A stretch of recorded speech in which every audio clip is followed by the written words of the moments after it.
Welcome to Migration Matters Festival.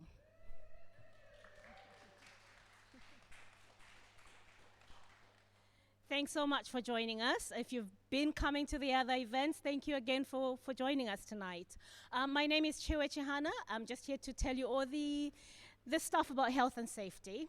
So when you came in, there was a COVID QR scanning thing. I hope you've managed to scan yourselves in for track and trace. And if you don't have the app on your phone, we ask that you just sign in with the volunteers at the desk so they can keep your number and be able to trace you if necessary. The toilets are on the left-hand side from where you entered from, and we have a gender-neutral toilet on the left side and an all-female toilet on the right side. There are 3 toilets in there, but we can only have 1 person at a time in any of those spaces. If you have a car, you would need to go in and have it sign. You need to sign to register it at the desk. There'll be some volunteers helping you there. There's some sanitizer, but you do need to register your car, otherwise you do get a penalty. You can only come into the venue using the middle aisle, and you'll be ushered onto your seats. If you need to go out, if you could go out, please, on the other end of whatever aisle you're sat at. So you go to your left or your right, depending on where you're sat. The bar is open. Feel free to go and get some drinks. You have to have a mask on at all times in this venue, except when you're having a drink or food, or if you're exempt. We can't stand, dance, and do stuff, so just clap, and yeah, you can't sing. And yeah, just have fun, as much fun as you can. But for now, allow me to introduce tonight's compere, Lou Conrad.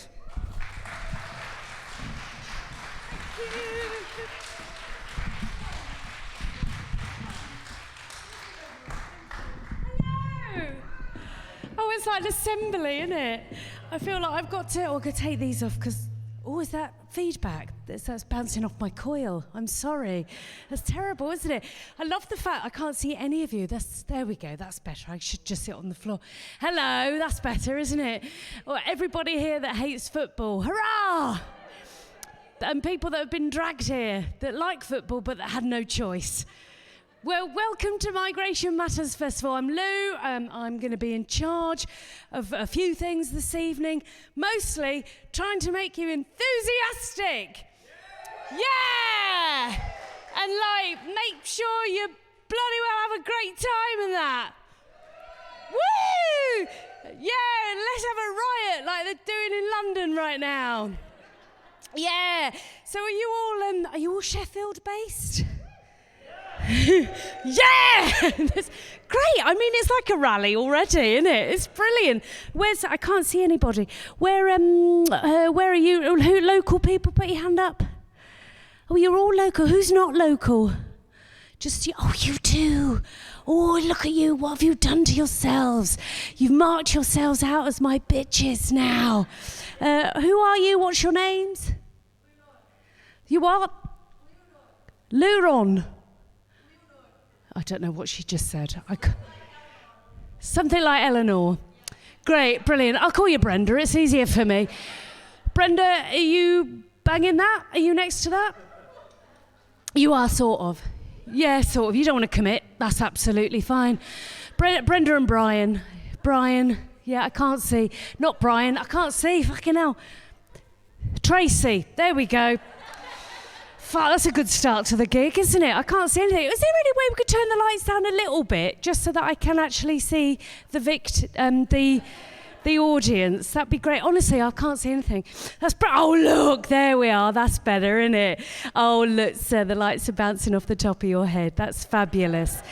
Smashing. I've recently just got myself a gentleman caller that I have to call him gentleman caller because I can't call him my boyfriend because he's really fucking old. It's just inappropriate. He's 57. He's nearly dead. And I've just made him sell his house. So not long now. Great. So what's your name? Alistair. Hello. And are you married to this lovely lady? You are? Great. That was as if to say, yes, of course. Yes. The wife. The wife has a name, surely.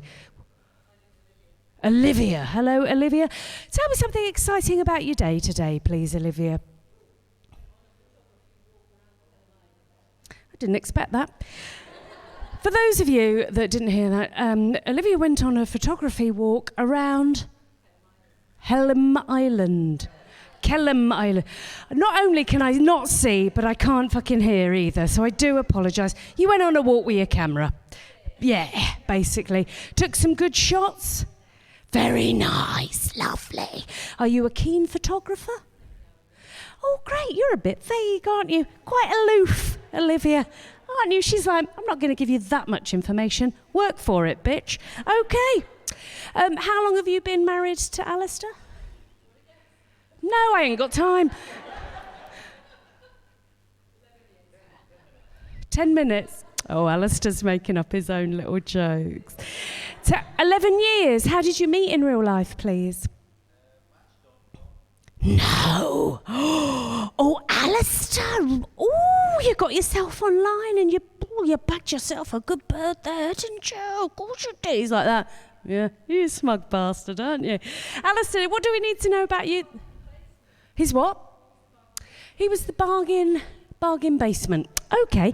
All right. Fabulous. Do you know what, though? I understand because he's off. Is he off? No. Oh, thank God. I thought he was going to get up and leave. You have to get what you can, though, don't you, Olivia? This is good. Ladies and gentlemen, please give a massive round of applause for our two victims here. There we are. Smashing. These two lovely ladies. I'm going to get round everybody, so you better think of something. What, these two lovely ladies here? Yes, good. What were your names? Helen. And Roz. Hello, Roz. All right. Have you had a nice day? Great, lovely. That's good. Roz, what do we need to know that's exciting about you? I work at Sheffield Theatres. Do you? Just 1 second. People are having a little chat. I'm just going to put you on pause. Hello. Having a little chat. Hello. Hi. Yeah, you.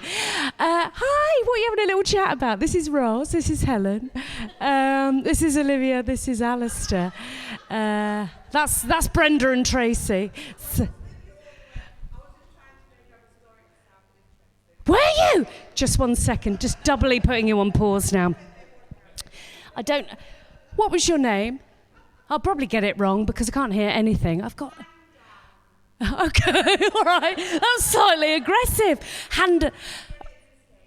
Okay. And what was your exciting story that you were trying to make up? I was just saying, just pretend being a couple and he's our son and it was her egg and my brother's sperm.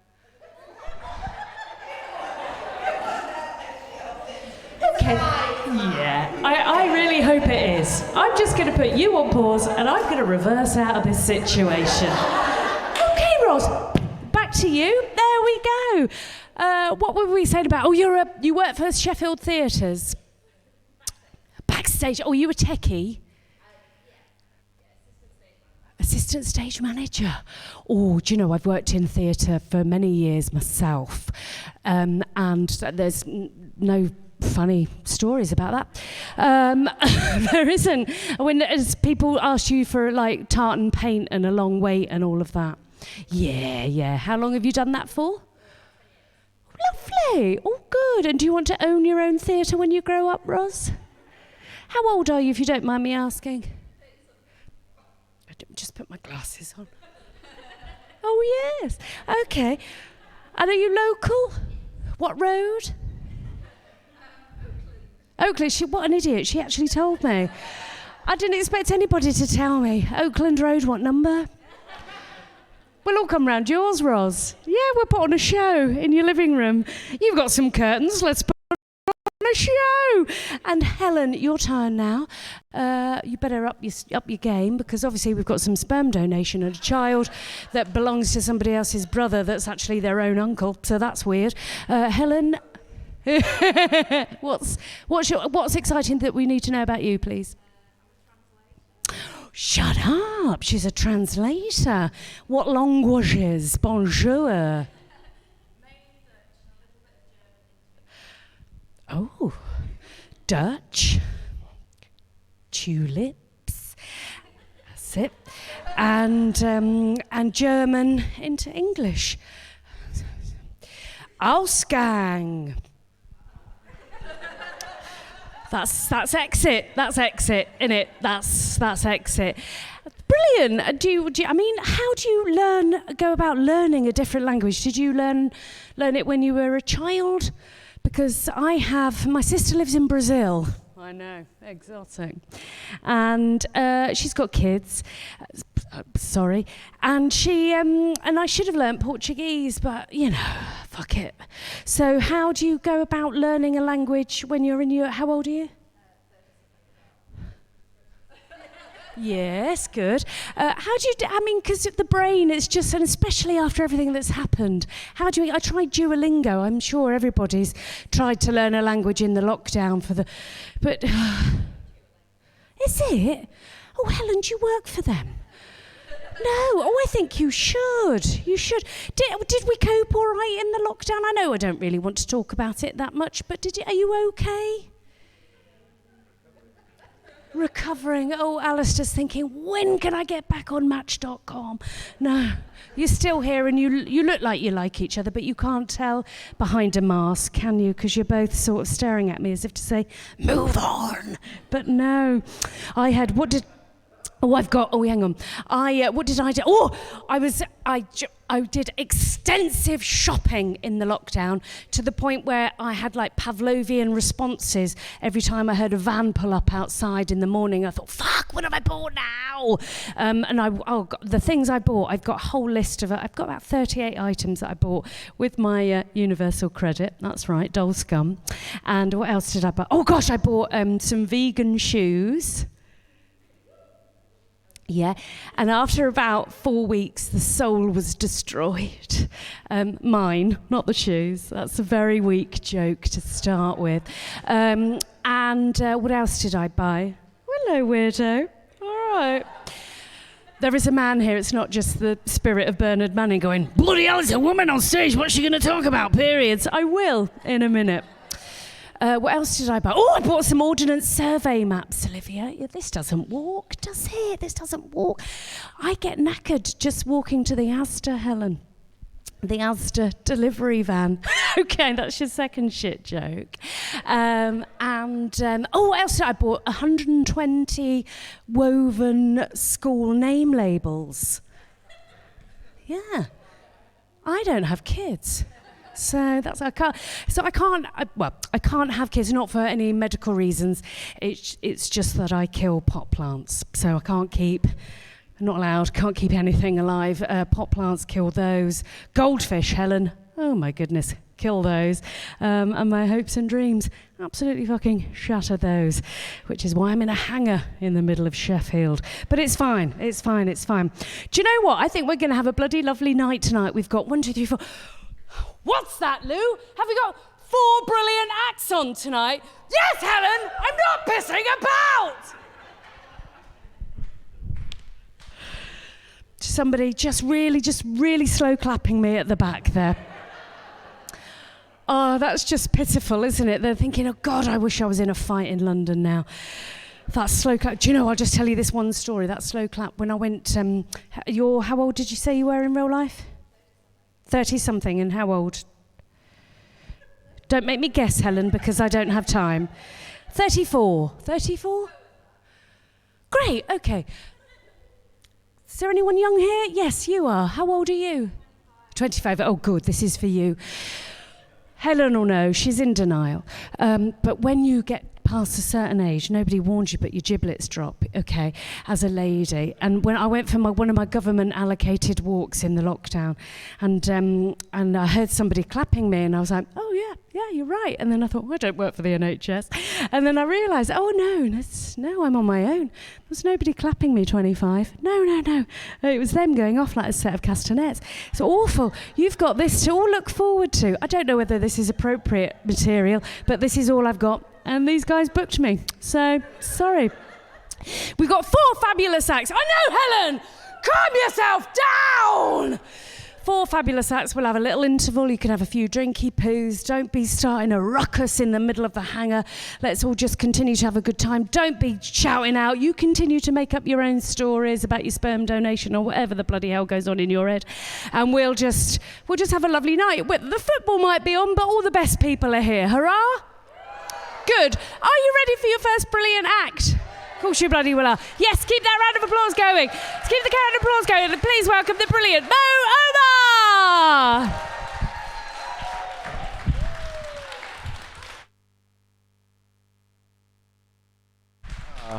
Omar! Yes. Hello. Stop. Just a note, if you guys want to know exactly what kind of person I am, there's a full ramp to get onto the stage, and I decided to climb up that thing. Not because I could do it. Lou saw me go, "Ugh," as I tried to go up, shifting my heavy lump of a body. Also, in the back now, comics normally before they go up on stage, they're preparing by going through their material and stuff. I'm just putting on my shirt in different ways to see what makes my belly the smallest. It's the same shirt. I don't know what I think it'll do the third time. I tried to put it on inside out. I thought maybe the stitching makes it different. No, give me you guys got fat. Did anyone get fat? Yeah. I didn't know I got fat. I just noticed my off license, the aisles started getting smaller. The day that I realized was when I was brushing past this man and my belly rubbed the small of his back. And it was very intimate. We're dating now. It's taking it steady. We meet the off license once a week, just for a pot noodle. No, it's nice. It's nice that things are coming back to normal. It's nice that those weird pagan rituals we all began have ended, like clapping. Yeah, remember clapping? Remember when clapping was just... Remember that? Now it's a symbol of power, all right? It's a symbol of protest. It's the new Facebook like. That's what it is. Like, we all clapped for the NHS, right? Don't worry, this isn't some weird Tory bit that I'm going to go into. I saw some of you tense up, and I'm going to go into the funding. No, like we all clapped. We all clapped. I clapped, mostly because I didn't want my windows smashed in. Our whole road was doing it, so we did it. But while I was clapping, I would say this does not include GP receptionists. Am I right? Those of you at home, we all know this. What a useless piece of shit GP receptionist is. I don't understand why they exist. You could basically replace them with a big boulder. Okay, that's what their job is, to just stop you getting in. I don't know. Are there any GP receptionists here? No. What would they do anyway? What would they do? Book me an appointment in 6 months? That's their only weapon.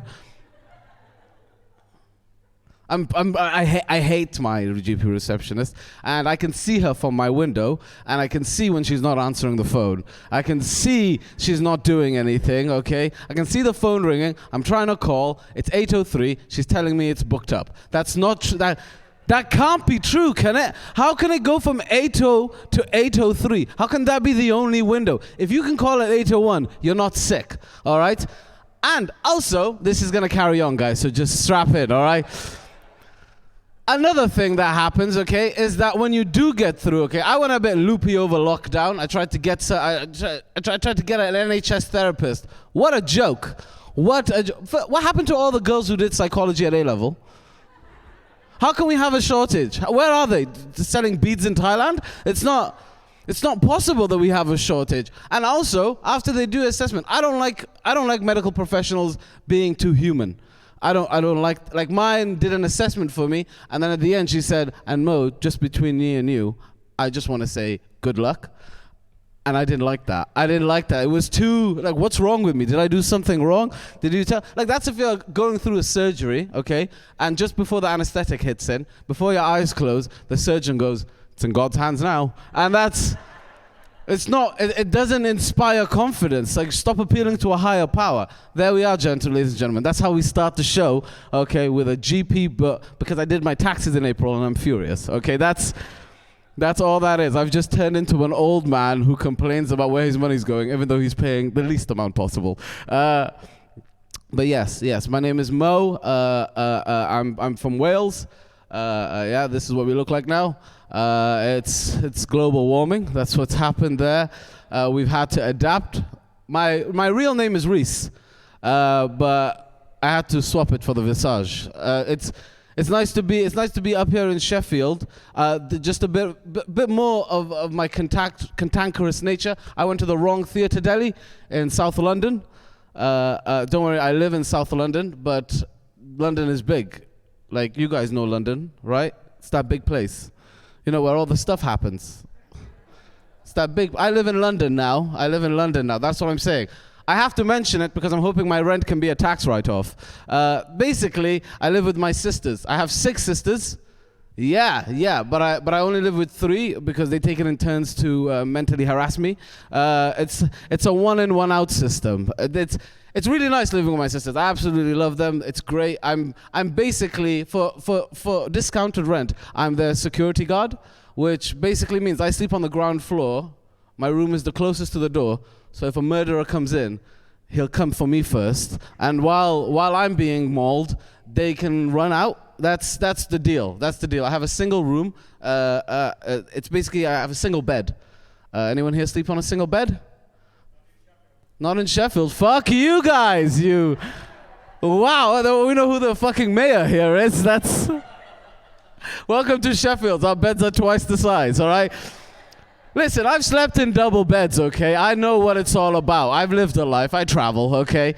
I know that if you're sleeping on a double bed and you're eating, like, you know this, like, if you've not finished your food, you can just toss it to the other end, right?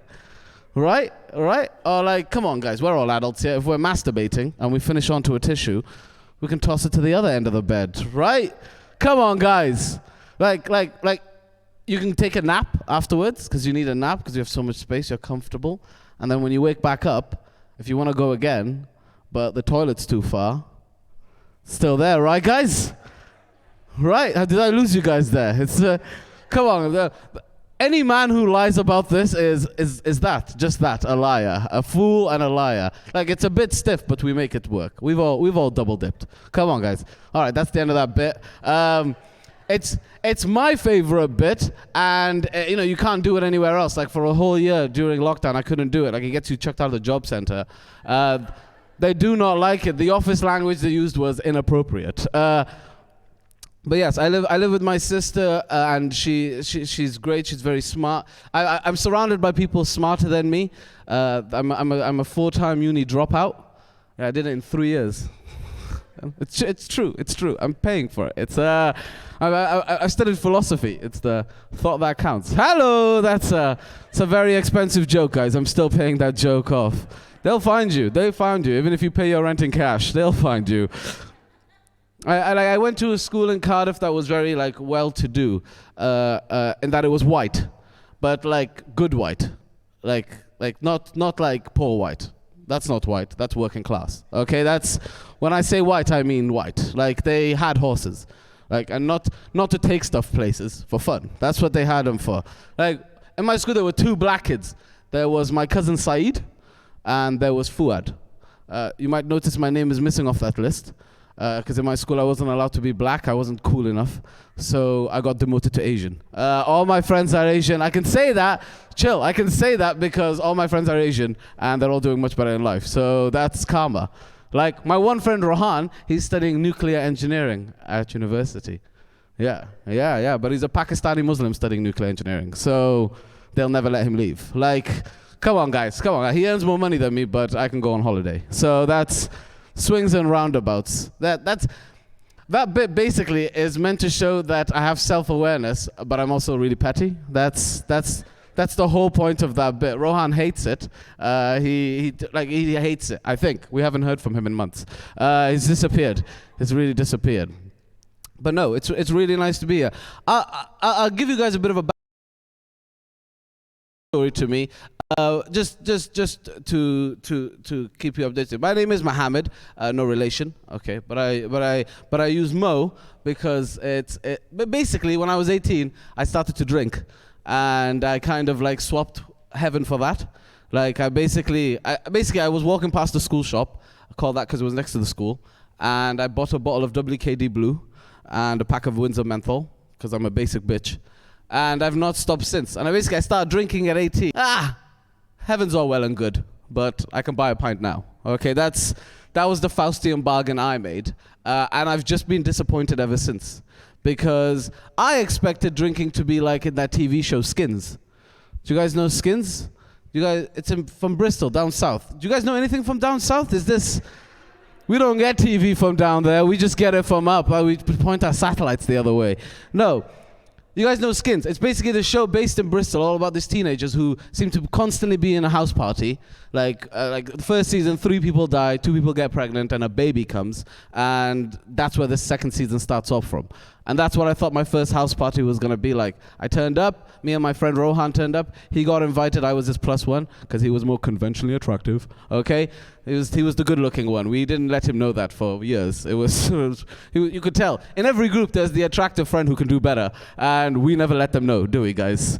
And if you're not laughing, you're the ugly friends who don't want the one next to you to know. The pretty ones are like, what a funny idea, that doesn't happen. No, it happens, and it was happening right now. Me and Rohan turned up to a party. The dress code was like casual, so I wore a blazer, and he wore a vest, but they were from the same 3-piece suit. So we looked like a unit, you know. We turned up, we looked like, what's up, you know. We turned up to the house. It was a posh girl's house, and we knew she was posh because when we got to the front of her house, there was so much house to cover before the house. Do you guys understand what I mean? Like, we got to the house, but that wasn't where the house was. That was just where the house began.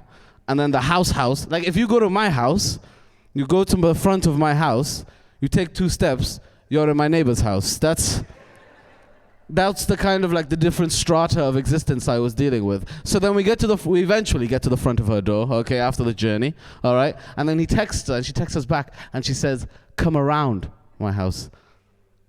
There was an around her house. Like, do you guys get that? Like, there's no around for us. There was the end of the street, but there wasn't anything there to see, all right? So we go around, and we see that her garden has 3 conservatories.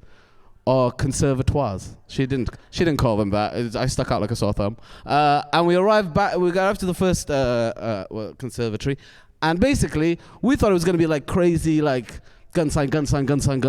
You know, no, none of you have been to a house party. What is this? Am I at a TED Talk? What did you guys expect? Jesus Christ.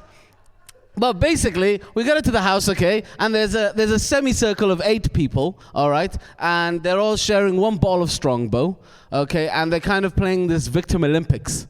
You guys know, like, I'm the most depressed. No, my dad hates me. You know, shit like middle class problems. Like this one girl was like, oh, my boyfriend killed himself by jumping in front of a bus, like, But you didn't meet her. She just kept talking. No wonder he did it. Come on, guys. He was a big talker. She was no. Anyway, I gotta say that bit fast because otherwise I can't let your brains absorb what I've just said. It's a speed thing. It's not about you understanding what I've just. Did he just? No. Move on. Okay. So basically, we're at that party. We only last for 28 minutes. 28 minutes at my first house party. That's when I realized you need to drink. That's why people drink, because it makes things more fun. But there's a line to fun.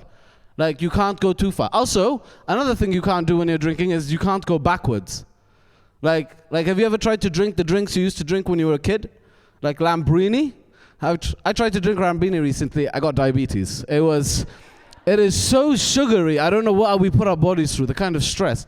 But you also can't go too far. Like, for example, I've done meth, okay, by accident, okay, twice, all right? Listen, I really needed to check it was meth, okay? No, I was hanging out with a bunch of gay dudes, okay, and I was like, they were smoking something. I was like, is that weed? They were like, close, and they gave it to me, and you know what, guys?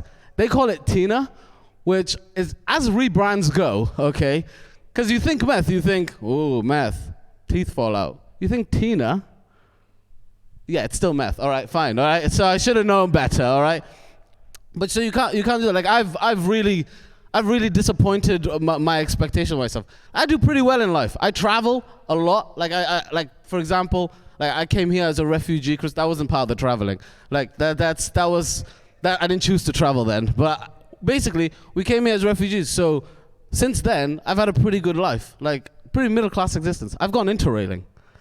Yeah, yeah. But while I went interrailing, because you go across Europe, I was bumping into cousins going the other way, and they were like, "What is it closed? What is there? What's going on?" It's terrible. You basically act like a poor person for money. That's what I was on the train with my white friends. Like, why do we choose to do? I got here this way. This is like genuinely. A lot of people ask me, like, because I'm a refugee, like, was it hard coming here? Was it hard? And honest to God, the truth is, no. It was really easy. Because, you know, they're all patrolling the beaches, and we flew in. It was really easy. It was like walking into an unattended shop. We just take. Really easy. Like, I recently went back to Somalia. I did a gig there for the forces. The British forces. Don't worry. Like, I know whose side I'm on. Come on, guys. And they flew us there business class, which to Somalia is economy. You just don't share with a goat, okay? So we got there. We got to the international airport, very hopefully named, and we got to the passport control. You guys know passport control. It's usually where they check if you have a passport, right? I got to passport control. There's a sign saying you pay them $60, and that's all the checks they do, right? So I paid my $60, and I got to go right through. But then my colleagues, who were of a more Caucasian persuasion, they got stopped. I've never seen it happen that way around, and they were fucking confused. Like, I had to go back to the guy at the desk, and I'm the only one who could speak the language. So I had to say to him, brother, which if you guys don't know, brother is something we call each other, the same way we call you guys sir. Okay, so I had to say to him, brother, why have you stopped our brother sirs? Okay, and he was like, oh, because they need a letter from the embassy. And I said, oh, why is that? Oh, because we're worried about their safety. I was like, but brother, you let me through. And he was like, yes, but you know, brother, no one's going to take you. You're one of us. I said, no, I'm not. Interesting fact about Somalia, this was true, okay? This was true. It's no longer true, but it's probably because I've been talking about it for 2 years, okay? Did you guys know that the head of the Navy has never been at sea? That's a genuine, you can check his Wikipedia page. The head of the Somali Navy has never been at sea. It says that on his Wikipedia page, and then it says that he owns a Ferrari. Genuinely. You can check it. Imagine that interview. Hello, Mr. Mohammed. No relation, of course.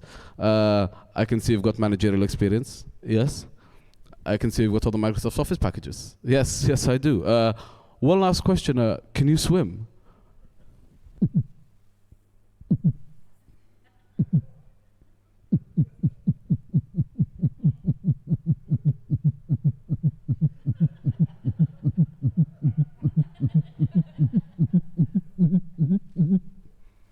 Yes. Well, welcome to the team. Well, you guys have been fantastic, guys. That's usually my big closer. Takes way too much breathing control for me to do anything afterwards. But I will leave you on this. My grandmother always used to say, bless her soul, she always used to have really beautiful phrases. She was a woman like who had all these wise things to say. She always used to say for like, a watch pot never kettles. She had dementia, we didn't know at the time. Okay, but she always used to say stuff like, show me the rich man who is happy, and then take his money, which is essentially what I've done here today. Thank you so much, guys. Have a good moment. Ladies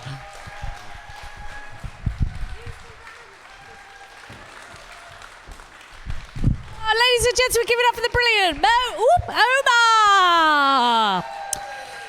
Well, innit? I'll tell you what, Olivia, we're going to have a little break now, so you can have a wee or a poo or get another drink. Helen, you can kick off and you can get some more sperm. But ladies and gentlemen, give it up one more time for the brilliant Mo Omar. See you in about 10 minutes. Thank you.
Isn't it? It's seamless. There we go. Oh, I've got goosebumps. Oh, that's better. The lights are on. Come. Okay, you can. Oh, are you? Yes, that's it. I can see you all properly now. Oh, these two ladies. Where are you sitting? Where are they sitting? There we go. She's what? Oh, right. Oh, okay. Well, they should know better then, shouldn't they? Sit down! Yeah, sorry. Hello, you all right? Hello. Were you here in the first section? Were you here in the first section?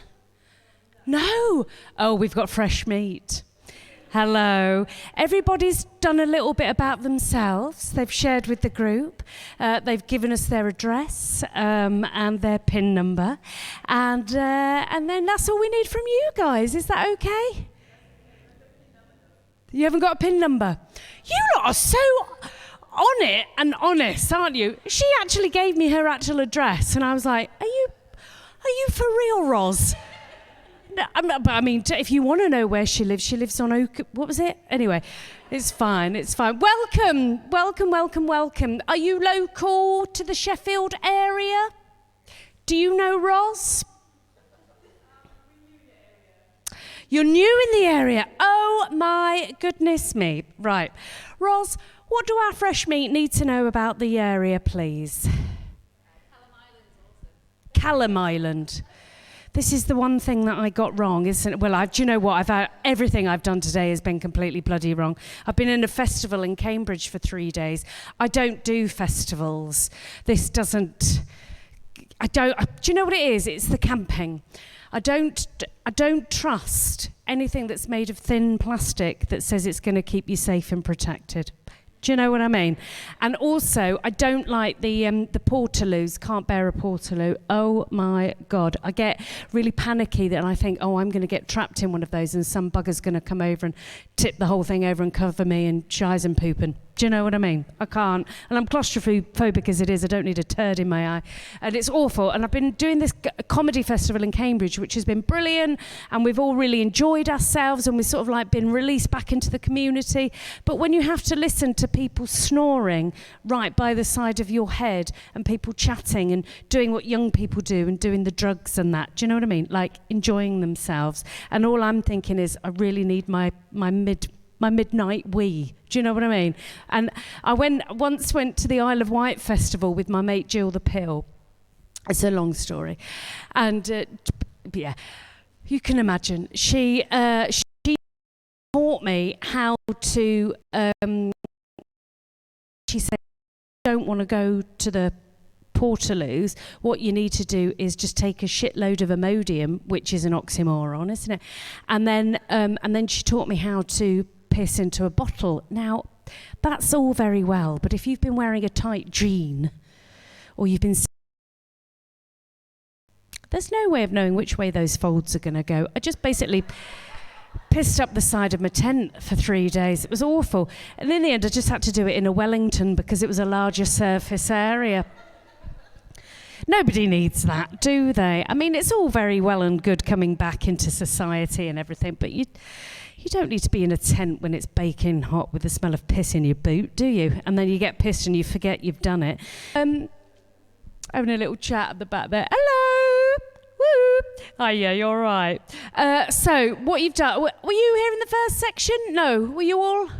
No? Were you? No. But these lovely ladies, were you here in the first section? None of you were. Oh, well, we've been educated. Okay, we've got 2 more acts in this section. I know, Helen. It's madness, isn't it? 2 more acts in this section. I can't bloody believe it. And then we've got a headliner. They're coming out, they're going to make you laugh and everything. I've done my best, but basically I'm sweating in man-made fibres. I've not slept. And do you know...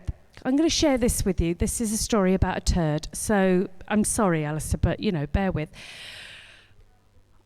This morning I woke up and the weather, it was quite warm. It was lovely in Cambridge. And I thought, do you know what, this camping light, maybe it's not that bad.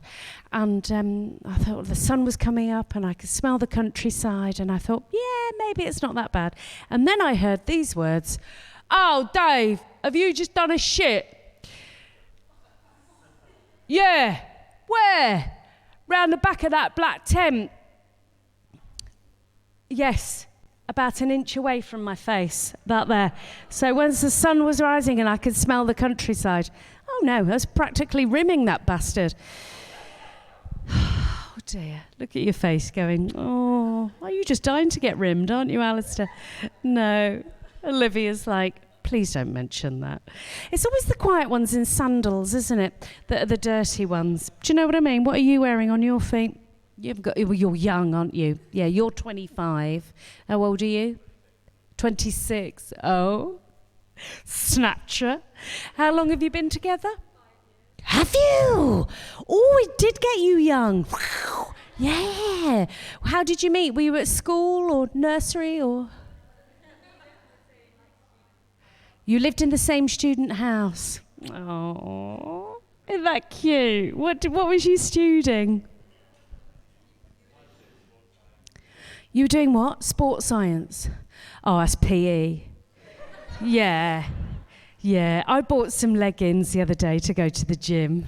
They're ever so comfortable for sitting down. So do you train people to do PE now? No. How many years did you waste at university doing that? 3, but you've met this lovely lady. So, what is the science of sport? No, I didn't think so. Why do they call it sports science? You what? I don't know what you just said, but I'll go, okay, on a Tuesday. Oh, thank you. Thank you. That, you know, it's been one of those days today. What was your name? Brandon. And Palmer. Tara. Sarah. I think I need to get my ears syringed. This is ridiculous, isn't it? I can't fucking see and I can't fucking hear. This is terrible. I feel like, well, I don't know. Brandon, so you're 26 and what do you do now? McDonald's? You work in insurance after you've done all the sports science. Do you have a Bunsen burner for sports science? No. What do you do? You working for? Oh fucking hell! You're like, do you know you need a job? Everybody needs a job, but you know. But it's fun in your house, isn't it? Jesus. Christ almighty, this is good. And hello, these 3 people on the front here. Look at that. You thought you'd got away with it, but no. I'm in. I've seen you. Look at the one with the beard. Hello, sir. Are you looking around at the 2 ladies? That's ridiculous. He's like, oh, fuck, shit, no, oh, it's me. How rude. Which one are you banging? That one. That one, the one that you looked at when I mentioned the beard. How long have you been together? Look, you should be ashamed of going out with that. Who says you've got a beard? How long have you been together? 2 years. You don't even know. You think she's got a beard and you don't know how long you've been together. This is really not boding well. How old are you, sir? I'm 30. Are you? Yeah. And what was your name? Hello, Simon. Oh, that's nice, isn't it? Get out. Simon, how did you 2 meet? Yeah. Simon! You didn't... You did? No. Oh, my God. At least you've met in real life. And well, mind you, I bet he did. Did you wang it out? On Match.com? Oh, Olivia, you just don't know. I've been on the apps. You can get unsolicited dick pics all the bloody time. Simon is... Yeah. Awful, innit? Oh, my God. I met my gentleman caller in real life, you know, retro. But I've had previously before that, I've been on the apps and that, and it's horrible, you know, when they send you the schlong, Simon. And as a woman, I'm not interested in that. A penis just looks like a thing that you put by a door to keep it open. It's horrible, isn't it? It's just disgusting. Oh, unless it's warty and then you really have to run away. But it's terrible. And there's like sometimes when I was on the apps and that, and then you could see the thing. And it's, you know, as a woman, I'm looking at everything else. And I had a few people send me pictures like where they're naked and they're standing in front of a mirror with it out, like, And they're on tiptoes trying to make themselves look taller and they've shaved it to make it look bigger, Simon. And it just looks like a chicken. It's just awful. And you can see where they've taken their socks off and there's just elastic around their ankles. Oh, it's awful. One bloke sent me a picture, and I'll be honest, I don't, as I've said, I don't like the, I know they've got a function, but for fuck's sake. As a woman, I'm not looking at that, Simon. I'm looking at the room. You can tell a lot about a man by the state of their room. There's one man that sent me a picture of his doings, and I thought, he hasn't got a valance on his bed. Simon's laughing, but he's no idea what a valance is. It's what you wipe your knob on when you're finished. Okay, that's gone crass. I'm so sorry. It's because I'm in my head. I'm still back in a field with fuckwits in Cambridge. Right, and you're all bloody lovely and you're here for a reason. But oh my God, Helen, yes, back off. We've got 2 more acts in this section. I know, Brandon, right? Well, now I've whipped you into a frenzy. Are you ready for your first act in this section? Yeah, of course you bloody well are. Start the round of applause. Start the whooping and the cheering, and please welcome Celia A.B.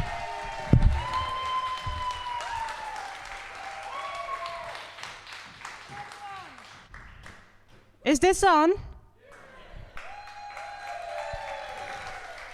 Hello. I'll introduce myself. My name is Celia A.B. It's a pleasure to be here. I'm originally from Paris, and I moved to Birmingham willingly. Let's talk about that. I've been in Birmingham for 7 years on purpose. Now, I think it's the longest time anyone has ever been to Birmingham from Paris, ever. I haven't been kidnapped. I'm here on purpose. But I should explain the reason I moved there. It's very simple. It's because on day one, I saw the funniest thing I've seen in my entire life. It was a really drunk guy, just all scrooched over at New Street Station, singing, "She's electric," to a vending machine. And they say Birmingham doesn't have a culture. To me, that is culture. I'm not just French, though. I'm French-Algerian. For those of you who don't know, Algeria is a small Muslim country just outside Slough, right on the outskirts. I'm a bisexual woman, which used to get a woo, but now it's more of a you are a female comedian, like we gathered. It's fun ticking boxes. It is really fun ticking boxes. My favorite box to tick at the minute is I've been wearing pregnancy dresses. Not pregnant. Just dressing for the job I want. And the job I want is maternity leave, because it is objectively the best job in the world, isn't it? You know, there's no laws against faking a pregnancy. I've looked it up today, no laws. A woman, she's done it 7 times. Because they think she's pregnant, she can't go to prison. Loophole. I think that's amazing. The reason I pretend to be pregnant is because I used to work in an office and I hated it. Anyone else working in an office? It's awful, isn't it? Because it's just people wearing beige talking about lunch. But it's also about escapism. It's about pretending that right now you're not in the office. And I know this because everyone would have a picture as their background. And that picture would be a beach in the Bahamas. Now, I went to the Bahamas last year, and their pictures are various offices in Croydon. Because the grass is always greener. I quite like ticking boxes. At the minute in comedy, there's a huge thing about diversity. I'm sure you're aware. They want more diverse acts. They fucking love it. It's a bit scary sometimes because TV producers chase me down at the bus stop. It's very scary. But it's a bit fetishizing, I think, because I had a meeting with a producer last year and he sat me down and he said, "Celia, you've got it all. You're French, you're bi, you're Muslim." I said, "I'm not Muslim." He said, "You're Muslim." He said, "It's for BBC Three," and I said, "Assalamu alaikum." Yeah. Because I've realized that my morals end where £60 begins. And I truly believe that we all have a threshold, like a certain amount of money for which it would change everything. Now, some of you might walk around thinking you don't. Like my friend Lucy, she told me that for £1 million, she would sleep with anyone. And I said, "Lucy, that is too much money, love. You're asking for too much. You're an amateur sex worker. You've never done it before. You can't just walk in day one, not check the market, and charge £1 million non-taxable, Lucy. You've got to know your brand. You've got to know your value. My value is I've slept with people for -12 pounds. I do have a boyfriend now, though, and he's lovely. We met the British way. We had a one-night stand, and then we just carried on. Don't stop. But I don't know if I'm in love with him or if he's just taller than me. Because I think they're really close feelings. Because I remember the first time he sat down, I honestly was not sure. And then he got up and I was like, no, yeah, I'm in love with you. 6'4", 6'5", never bent. I really, really like him. I've changed a lot for him. I've really changed a lot. I've started running. Isn't that fun? Started running, going to the gym, all that sort of stuff. Turns out I like running, cannot stand runners. I hate them with a passion. Because runners are hypocrites, because they'll tell you that they're addicted to running. But what they're addicted to is the endorphins that you get after a run. It's not the actual process of the run. Do you guys agree with that? It's like a heroin addict telling you that they're getting really into spoons at the minute. It's like, no, you're addicted to the bit at the end. Like I should say, I'm quite like exercise, but I don't like the way people talk about exercise. Like I go to my local gym and everywhere it's like, go out and get it. You can do it. No, I can't. I can't do it. I want posters to relate to my experience as a gym goer, so I want them to read like, well done on coming today. Honestly, no worries if not.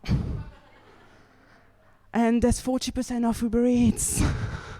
Like, I want posters to relate more to my life. Like, I think that with everything reopening, everyone's a bit socially anxious. Would you guys agree?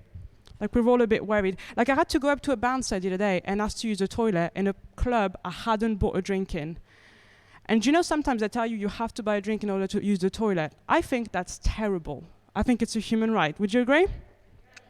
So I went up to this bouncer and I said, excuse me, can I use your toilet? And he said, you haven't bought a drink, you can't come in. And then he felt bad, because he brought me closer and he said, if you tell me you're on your period, I'll let you in. And I was like, am I in a conspiracy now? Now, I don't know if you've been casted in a major conspiracy before, but you have to go straight in with the method acting. You can't let it show that you're not on your period. So I went, it's day one. My stomach is aching. It's the worst for me. And then he was like, okay, you can come in. So I went in. But then as soon as I got in the club, you can't let the guard go, because you never know who's watching. The FBI might be onto this at this stage. So I was walking around the club going, owie, that really hurts. Now I went into the toilet, there were 3 girls there, 3 girls all having wheeze, legal wheeze, they didn't have to lie. And I was like, I have to speak to them as though I'm part of it, because we never know, there might be spies. So I was like, girls, good night.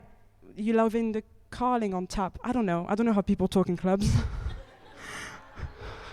I don't know. And then they all turned around in a way that I can only describe. It's as though Stanley Kubrick had directed it. They all turned around and went, we're not on our period either.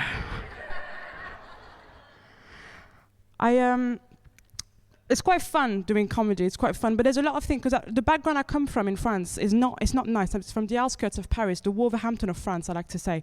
It's not very nice, but I think a lot of people can't quite comprehend that I'm from France, but I'm not from a rich background. Like, I was talking to my friend, and I think what she imagined was, I grew up in Les Mis. Because I was like, there was a lot of unemployment and, you know, no future for a lot of the youth. And she was like, yeah, singing. I was like, no, that's not what happened. And I think when she listened to me speak, she imagined like a black and white film. And you know what? I'm not a stereotype. I've quit smoking cigarettes, everyone. I'm on day 18 and I'm not crying. Like, it's been me smoking. And I don't know if anyone has ever stopped having nicotine in any way before, but what you have to do is find distractions. So we've been going away for weekends, and it turns out that I'm okay not smoking as long as I'm by the beach, spending a lot of money at restaurants, and having amazing sex. Or I could just have 1 cigarette and get the exact same amount of happiness. Like, do you know, people say that smokers waste a lot of money. I am saving money on cigarettes. Do you guys like impressions? Yeah? Okay, I can do some impressions. My first impression is half a second of a Liverpool accent. Do you want to hear it? It's very niche. 3, 2, 1, fine. Thank you. Okay. Do you guys like one-liners? Okay, I wrote 3 one-liners. I know they're not technically cool, but it's my second language, so it's more impressive. Okay, first one-liner. A TV producer asked me for an elevator pitch. Do you guys know what that is? An elevator pitch? So I said, right, do you know how everyone hates going up the stairs? First one-liner. Second one-liner. I've been getting really into using good words in sentences. Do you ever use a good word in a sentence and you feel great about yourself? Like I used the word Pavlovian, and I felt amazing, which is what you would have wanted. Oh, second language, very impressive, isn't it? Okay, I'm going to leave you on one impression. This is something I've been working on. I've been in this country for 7 years, and I think I got it down.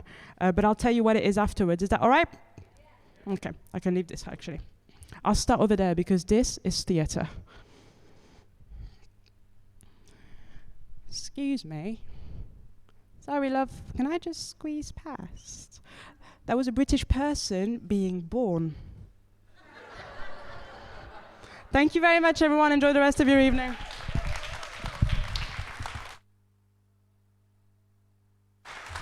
Ooh, give it up for Silly Raby! Brilliant. I didn't see her impressions. It's marvellous, isn't it? I had loads of friends that got pregnant in the lockdown, which is really annoying because we're just sort of like getting back released into society, and now I'll never see them again. And they had, like, I guess if you've been locked in with somebody for, what is it? I don't know, forever that we've been locked in with people, there's nothing else to do, is there, apart from just sit on the face and bone them. And most of them have just got knocked up, right, to the point where I'm really quite surprised that I've not been knocked up by osmosis. He's the Greek man that lives next door. He's really fit. And I came up with a name of like, oh, what would you call your kid if you got like knocked up in that this, do you know, can I just tell you this? This has never worked. Okay, this bit. It's never worked. I like to, it's full disclosure, it's never worked, but go with it. I've got time to fill. What would you call a kid that you've like conceived or spat out in the lockdown, right? And I mean, it's brilliant. It's quite funny. Chevron, because you have to keep two. See, that's all right, isn't it? No, all right, okay. Ladies and gentlemen, but oh my God, Helen, will you stop fucking shouting at me? Fuck's sake. Yes, Roz, we have got another act coming on. Blah, blah, blah. Fuck's sake. Jesus, Simon. All right, stop doing your Mexican wave. It's illegal in COVID. Ladies and gentlemen, I know. Are you ready for your next fabulous act?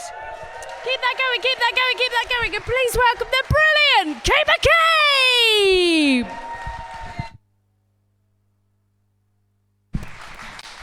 Okay, hi. This is wild. You're my kind of people. Hello.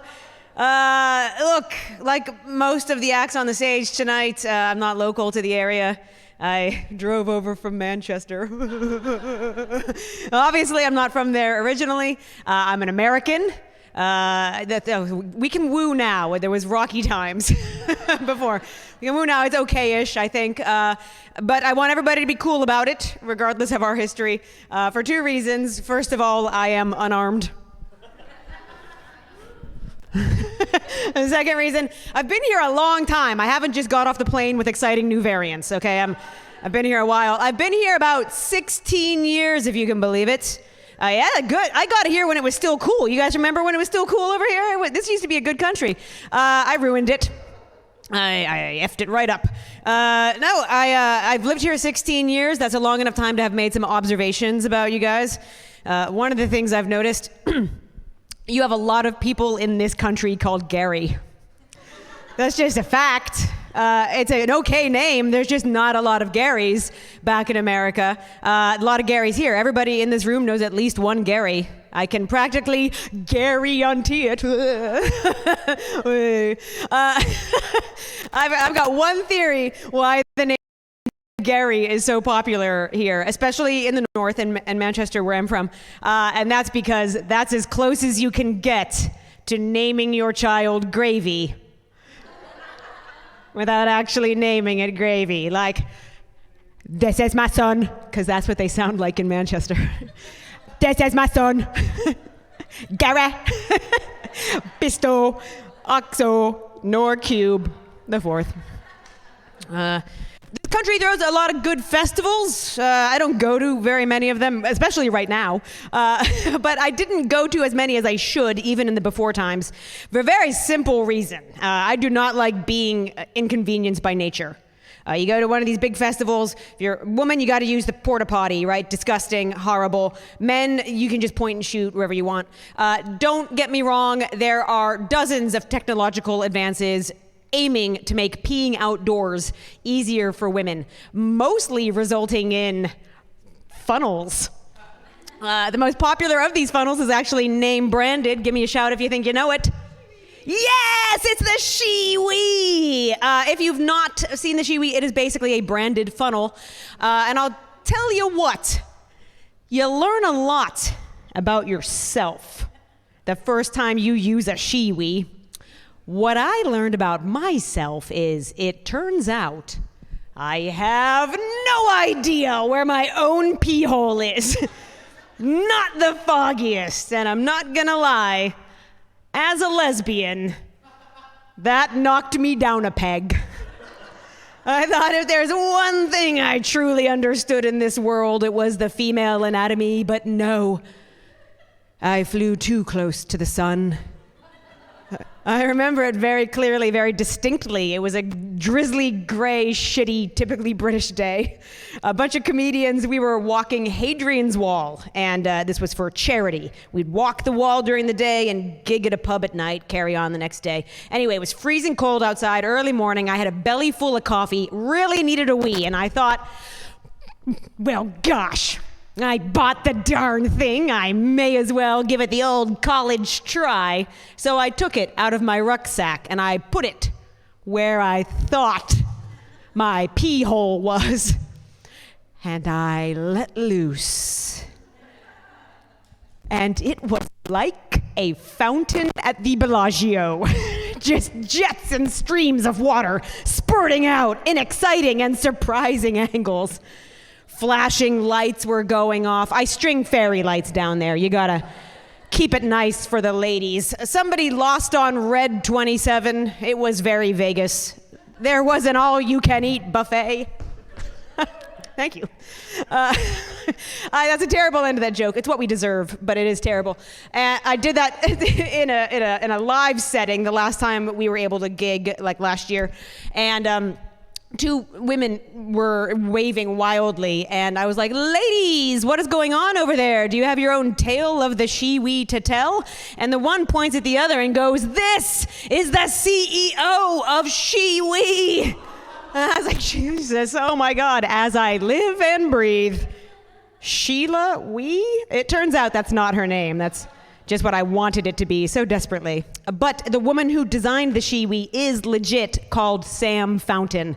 And I think that has a little bit of predeterminism in it. Like most of us, during lockdowns, I've been watching hundreds, if not thousands of hours of British television, got into a couple soaps. American soaps, very glamorous. Over here, ironically, for something called a soap, very gritty, very down and dirty, right? But I know why British soaps are very realistic. It's because you, as British people, exercise your fantasies through other shows. Property shows. That's right. Everybody's secret fantasy in this country is to be a landlord. That's everybody's dirty, filthy kink, is to charge rent. Everybody wants some of that sweet action. And there's so many property shows. There's one for everybody. You start simple. It's like, I'm going to buy a house. Then I'm going to sell a house. Then I'm going to buy a shitty house in a depressed area at auction and flip it by putting in a downstairs toilet. Then I'm gonna grand design my dream house because I'm a rich prick. Then I'm gonna buy a house in Australia. And then I'm gonna decorate a house. Then I'm gonna redecorate a house. Then I'm gonna redecorate a castle. Then I'm gonna redecorate my neighbor's house while they're away as a surprise. And that's just the home ones. There's like another 24 hours about the gardens, right? That's a whole nother day's worth of programming. We all love the landscaping shows, though, when the featured couple gets told by the master gardener, you know, this area where you get an hour and 10 minutes of sunlight, you could put a tomato plant there. Oh, did you hear that, Clive? She said we could put a tomato plant there. Picture it, we could sit out here and have our suppers. We could sit out here and have soup. It's like the ultimate ending for them. That's what you want. Now, my wife's favorite, I do have a wife, despite the fact I can't use a she-we properly. That's her right to make that mistake. It's 2021. Anyway, her favorite of these shows is a show called Escape to the Country. Do we know it? Yeah, that's my least favorite one because I have budget envy. Here is my impression of any featured couple on Escape to the Country. Yes, today we will be visiting with Deborah and Tony. Deborah, originally from A Kingdom in the Sky, is a retired duchess. Tony is made of solid gold. Well, I think our starting budget might be around the £750,000 mark, but at a push we could go to £1 bajillion. I'm over here with like 40 nectar points. That's my wife. That's her dream, is to move to the country. She wants to be a fancy lady. She is very, very fancy. She's very picky, despite marrying me. She's the only woman I know that would leave her own mother's womb a bad TripAdvisor review. She'd be like, oh, too cramped, not enough plug sockets, 1 star, would not return. She wants to move to the country. We met in New York City. She's originally from the UK. That's why I'm here. We met in New York City. We moved to Manchester, which is a city, but a smaller city. I think we'll all agree. And we were in city center. Now we live in the outskirts of Manchester. We're in the suburbs. So I think she's very slowly getting her way. We used to have a very exciting city center life. Now we live in the suburbs. On a Saturday, we do cool suburban things like go to the tip. On a great day, on a Sunday, we might get into the Skoda and go to the big Tesco. Way! It's super fun. Nobody prepared me for the suburbs over here because nobody told me that this country had as many trampolines as it does. This country is trampoline mad. Here's the problem. I love the NHS. I don't think you can have the proliferation of trampolines that you have in this country and run a nationalized health service. The two just don't work out together. But I know in my heart of hearts, despite all the banging of pots and pans and clapping we all did on Thursdays, if you put it to a public vote in this country, it would come back really frustrating, like 52% keep the trampolines, 48% keep the NHS, and you'd call it something dumb like break shit. And it would be a nightmare for everybody. My neighbor's garden looks onto our garden, and so we have very high fences, right? Because we want our privacy. I don't want them to see my daily naked, topless lesbian jump rope parties. That's for me. They have high fences, we have high fences, so they're mutually polite and high.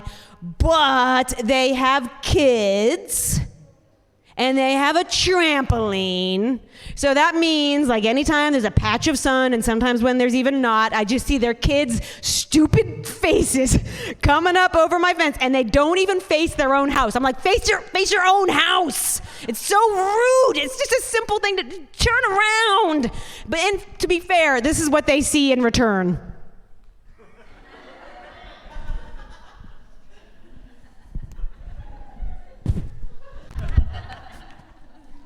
That's why I got kicked off the streets WhatsApp group.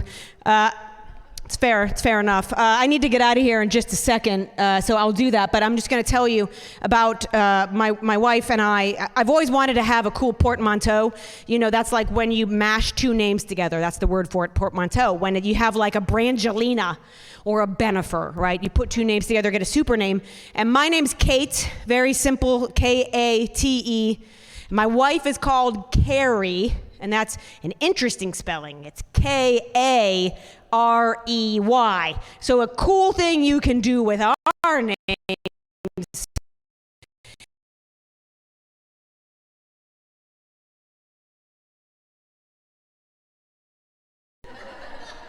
A friend pointed out, hey, wait a second, hang on to one more letter. You two could be Karate. And I was like, oh, that's it. That's our super name, Karate. Fantastic. Yes, the best, the best. And then I looked it up because I got really excited about being karate. And the literal Japanese translation for karate, empty fist. And for two lesbians, just a little on the nose. Anyway, it's a very worthwhile gig. I hope I see you at a future one. Stay well, everybody. Goodbye.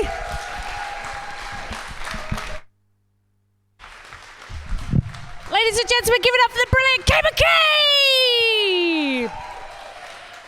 All right, Simon. Okay, I'll tell you where you can donate more money. Fucking hell, Helen. If you went to www.mattersfestival.co.uk/donate. Yeah. You can just bung a bit more money and raise in lots of cash. You've paid what you want to come in here, but just be a little bit more generous, Simon. I can see you loaded. Money in that pocket. Fucking spend it. Talking about spending your Josh, go and get another little drink, people. Quick interval, but please give it up for both the acts you've just seen, and we'll see you in about 5-10 minutes. Thank you.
Seamless. Didn't have to run there at all. I mean, that's what sports science is all about, isn't it, Brendan? Yes. A little bit of science there. Have we got everybody coming back? Are they? Oh, where's he gone? Has he gone for a poo? You did. Has he? Good. What are you drinking? Have you? Of course you have. Nothing to do tomorrow?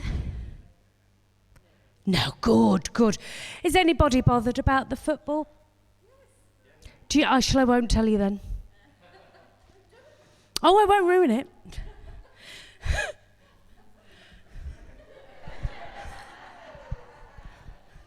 Something's happened. Someone fell over. She fell over. Listen, oh my God, will you just stop, Helen? Fucking hell. Oh, night it's been. I know that you're all dying to donate some more money to Migration Matters Festival. .co.uk/donate. I know that. For God's sake, just get your bloody cards out. Not you kicking off back there? Not yet. Obviously, wait till the show's over. But I know, yes, Brandon, that you're just dying to see your headline act. All right, Helen, he's coming. For God's sake, I can't bring him on unless you've got a rousing round of applause and you're shouting and you're whooping and you're cheering. Ladies and gentlemen, please welcome, keep that going, the absolutely brilliant Daliso Chaponda!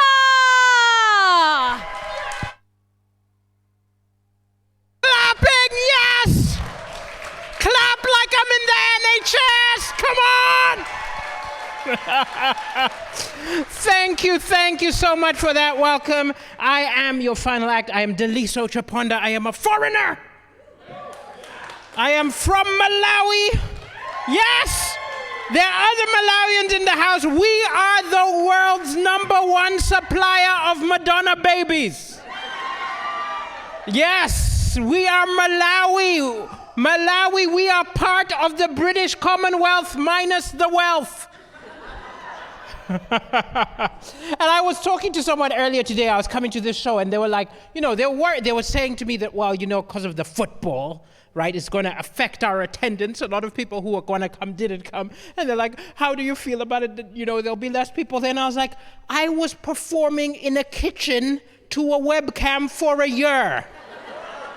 If there were 3 of you here, I would be happy. You are actual human beings. Actual human beings. Oh, my first lockdown was so depressing, because I was living alone. Anyone else who was alone in lockdown, clap and wave.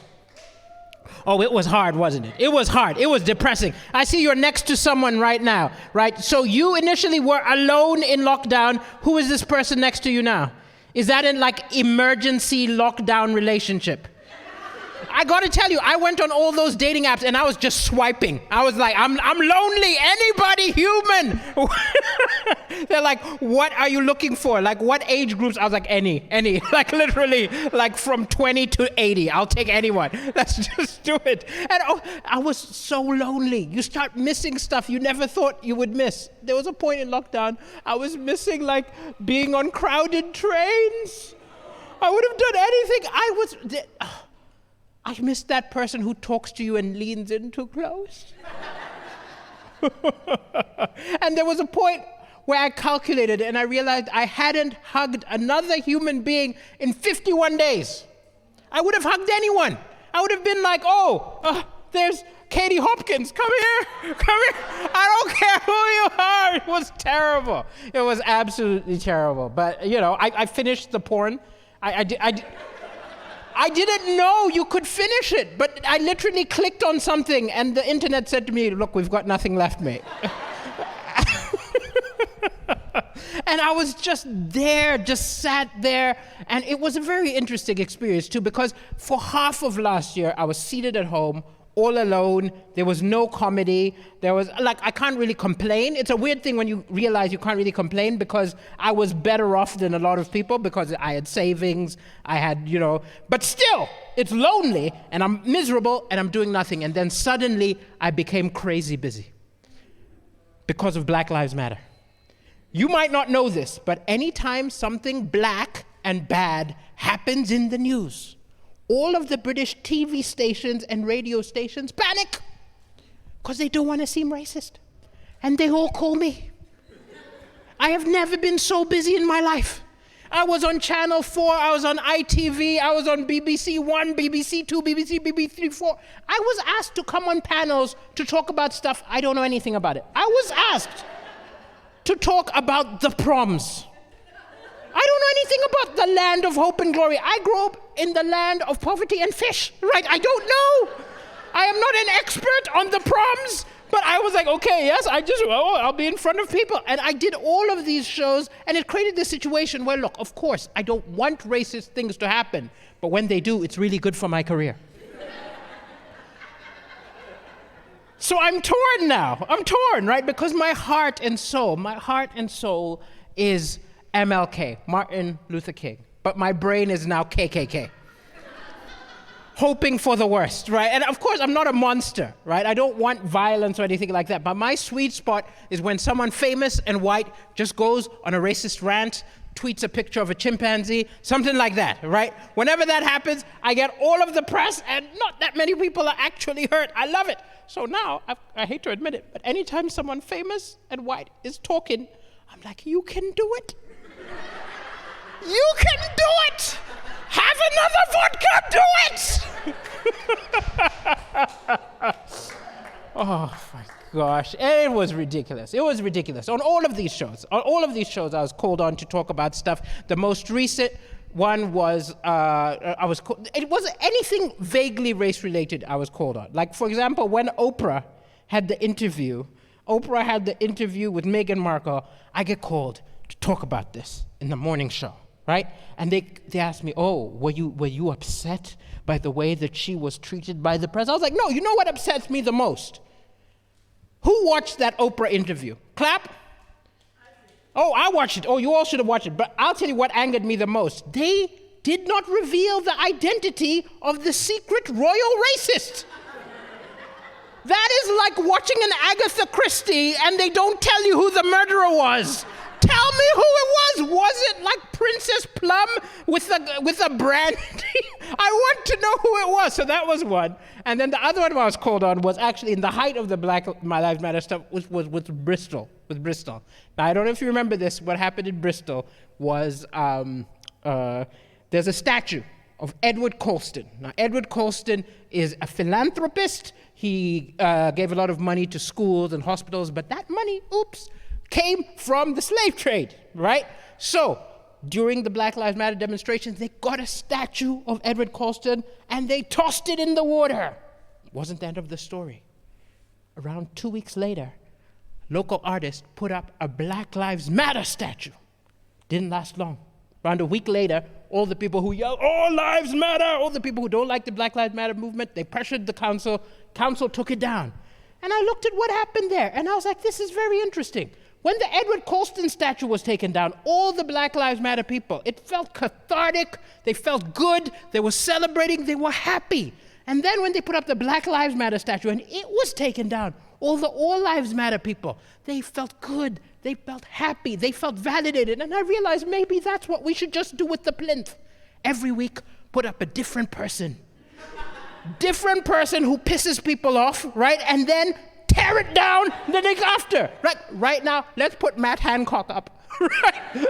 Let's have a statue, tear it down, make people feel good. Strange type. Boris, put Boris up there. I don't know how you guys feel about how Boris has been dealing with the coronavirus. I gotta say, it's just mixed messages, all of it, right? They had you remember when they had the tier system and they showed the chart and they say if you want to survive COVID, you need to lose weight.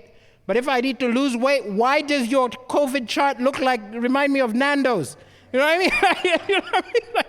I don't know how you feel about it. It's been a very strange time. I got my jabs. I got the 2 jabs. 2 jab, people clap. Okay, 1 jab, people clap. Okay. Like which one did you get? You got Pfizer. It's always interesting. Whenever you tell people, the first question they ask is, which one did you get? even though we don't know what it means, right? It's just become like, oh, which one did you get? Oh, Hufflepuff? I don't know, like I'm Ravenclaw. You can just answer anything, absolutely everything. But I've got to tell you, after I got it, I felt invincible. After I got number 2, I literally was walking down the street, I was like, whose face can I lick, right? I feel invincible. I feel so good. I have a friend, though, who's never going to get it. Right? Now, look, it's a personal choice. It's all up to you. But what's weird to me is when their reasons are very bonkers. Because I have a friend who's never going to get it because he is convinced that the government has put computer chips into the virus and it's going to monitor you. And I was like, who are you, James Bond? Like, why does the government care that you go to Greg's 3 times a day? Like, literally, why are you high priority for espionage, right? And even more bizarre, if you are so concerned that the government never knows what you're up to, why am I finding this out on Facebook with you pointing a camera at your face telling me where you are? But on all these shows, all the shows I did, I always got asked the same question, right? I'm a foreigner. I live in the UK. Do I find it racist? Do I find it racist? It's very interesting. Now, look, this is a migration festival. I assume we've got people from all around the world. Clap if you're not from the UK. Oh, we've got a lot. We've got a lot. Okay, so what do we have over here? What do we have over here at the front? Looking at their phone. Where are you from? South Sudan. You're from South Sudan? Okay, good to have you here. Hello. Now, I'll tell you what's really interesting. Do you get the people assuming things because you're African? Yeah, it's very funny. Like, I get it all the time. And it's not always malicious. Sometimes if they even, like, it's a compliment. Like, I had a woman approach me and she was like, oh, you're that African comedian? It's so inspiring. And I was like, how is it inspiring? Do you want to be a comedian? She's like, no. It's so inspiring how you came from nothing. And I was like, came from nothing? What are you on about? And the more this woman spoke, I realized she had just grabbed hold of the fact that I'm from Africa and just started imagining a backstory. This woman had watched way too many Oxfam ads. She was saying stuff like, you've come so far. How do you speak such good English? And I was like, look, yes, Malawi is one of the poorest countries in the world, but I wasn't. We had a Volvo. And that wasn't even the worst case. The worst case was when I was talking with some producers. It was really funny because it just slipped out because they were trying to get me on a TV show so that I sell more tickets, right? So they said, why don't we try to get you on Dancing on Ice? And I was like, I'm not dancing on the ice. I'm not walking on the ice. I'm not crawling on the ice. I would just fall repeatedly on the ice. You don't put me on ice. Malawians on ice, no, it doesn't work. It doesn't work.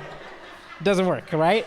Yeah. I said, don't put me on that. Get me on something like, I'm a celebrity, get me out of here. I can do that, right? I can do that. Send me to the jungle. And without thinking, the producer said, no, you've got an unfair advantage. What's my unfair advantage? Does he think I can swing through the trees or something?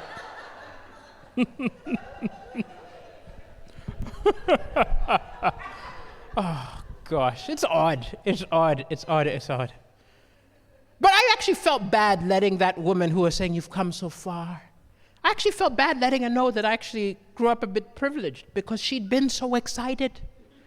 She thought she was talking to the Fresh Prince of Bel-Air. And I had to let her know I'm actually Carlton. Because I'm not that African, right? I didn't have that, like, it's interesting, because I never had to be that African because that was my parents. Right? That was my dad. I'm not that African who grew up in a village and changed his life because that was my mom. She grew up in a village in Malawi. She got a scholarship, became a doctor, changed her life, right? I never had to be that African because that was my dad. He grew up in a village, got a scholarship, went to Yale, became a lawyer, totally changed his life. It's very inspiring, but damn, it's a lot of pressure. It's a lot of pressure. I have no excuse to fail. My parents did the full arc from nothing to being successful. If I'm a failure, I'm going to have a lot of explaining to do when I have kids.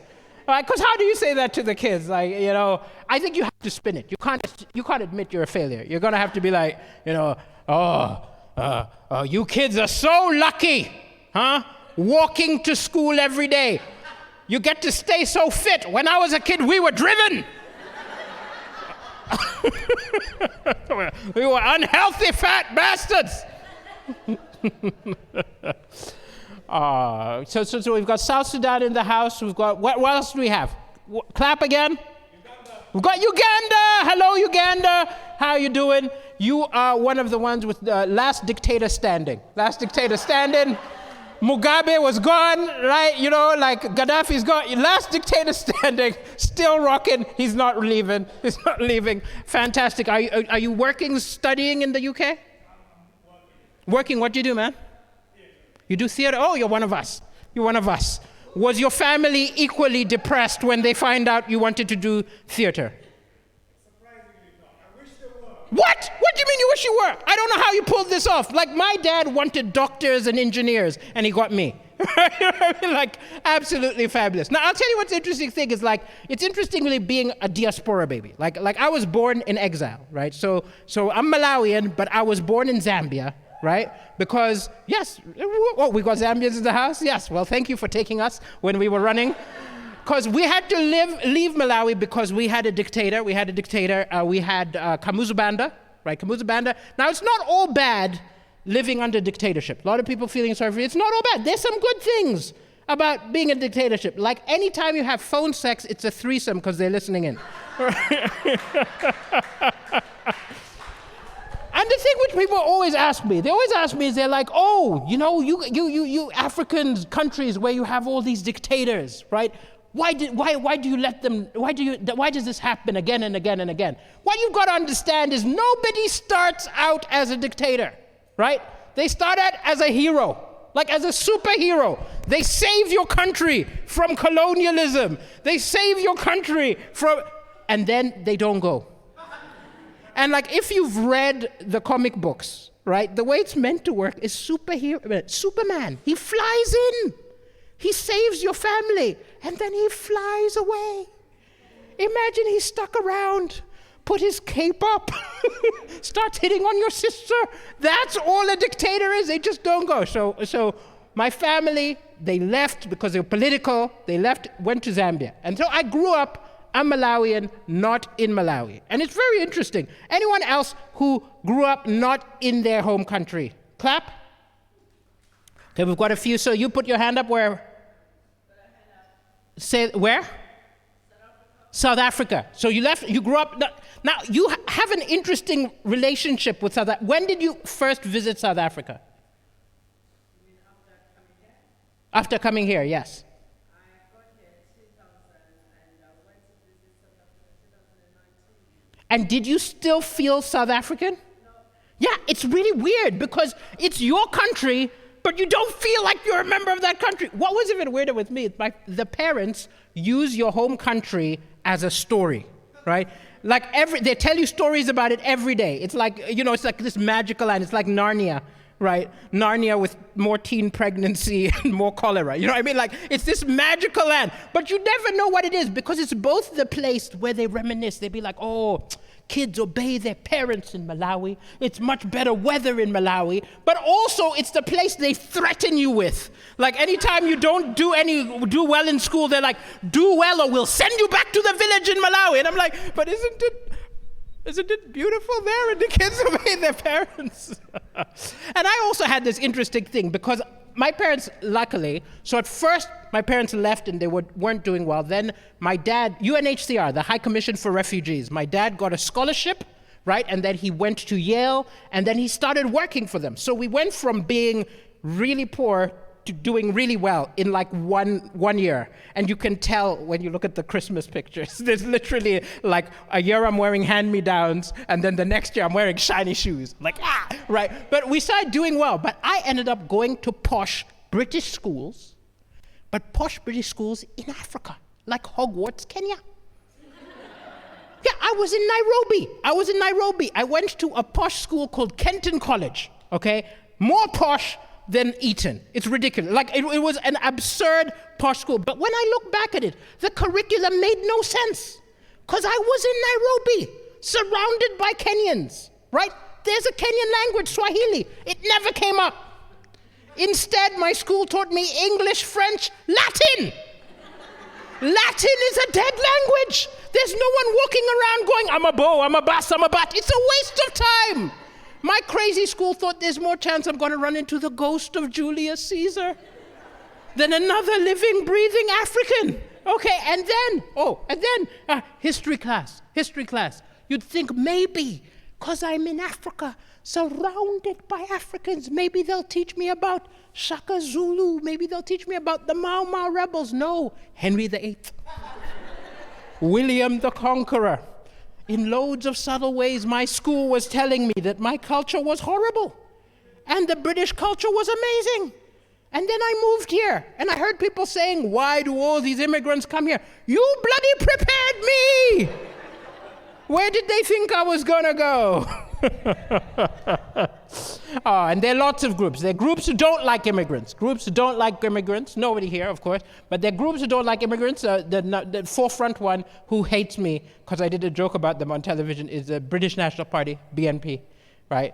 Because I did a joke about how I moved to the UK because of the BNP. They put out a newsletter which said that immigrants are taking all the good jobs, all the good women. I was like, wow, that's what I'm looking for, right? But what gave me hope, what amused me to no end is, the BNP fell apart. The British National Party fell apart, and the reason they fell apart is beautiful. They fell apart because of admin. They forgot to file the paperwork in time to renew their status as a party. And you know what must piss them off? I bet they all know if they had a few immigrants working in the office, we would have knocked that out. But I love living here. And as I was saying, all these shows ask me, you're a foreigner, you're living in the UK, do you find it intolerant? And I actually think it's interesting. There are pockets of nutters.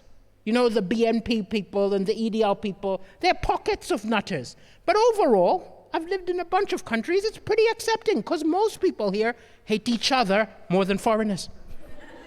Streets of Manchester, someone said to me, you're black, at least you're not a Scouser.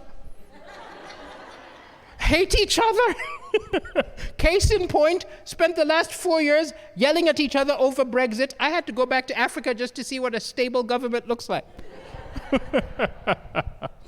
So after the Kenyan school, I went to school in Swaziland, beautiful country. I went to school in Swaziland, and I went to almost like experimental school, which had been set up to fight apartheid. It was very almost like a hippie school. It was all about, kumbaya and let's love each other. It was absolutely amazing experience. And the children who I was going to school with were like the children of like diplomats, the children of like Nelson Mandela's grandson was one of my fellow students.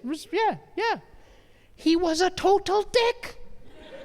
And it's really weird when you are being bullied by the grandson of someone you idolize. Because like he's punching you and you're like, he's been such an inspiration.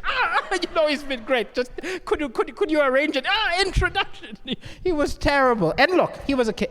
I understand why he was terrible, right? Because they should not, he was immune from any punishment, right? Because as I said, it was a school set up to fight apartheid. Right? They were so proud that he was a student that no matter what he did, they would never, I understand, you would not want to be that headmaster who expelled Nelson Mandela's grandson, right? And you're definitely not going to give him detention. Amnesty International will send letters for sure. Oh, gosh. But I love living in the UK. It's been an interesting time. I'm single. I broke up with someone 2 weeks before the first lockdown, which was very bad timing. And I broke up because of a joke. I'm an idiot. I'm much better at being funny than sensitive, and this is the wrong way around, right? Honestly, she had a kid, not my kid. Kid got in trouble at school for waving a knife around. She called me upset. She said, he's been jeopardizing his future. He's been waving a knife around at school. Could you do me a favor? Could you please talk to him? He's never had a good male role model. You're in his life now. Please talk to him. And I said, hell no, he's got a knife. You talk to him. If I had known lockdown was coming, I would have apologized. It was ridiculous. Ridiculous things. And I don't know. And I also kind of feel, I did tell you that I got very caught up in the Black Lives Matter thing. I was doing all these speeches. I went to all the demonstrations. Did anyone go to the demonstrations? Do you think demonstrations work? I'm not sure. I don't think so. I mean, like, really, what did we achieve? Like, they got rid of Uncle Ben's rice.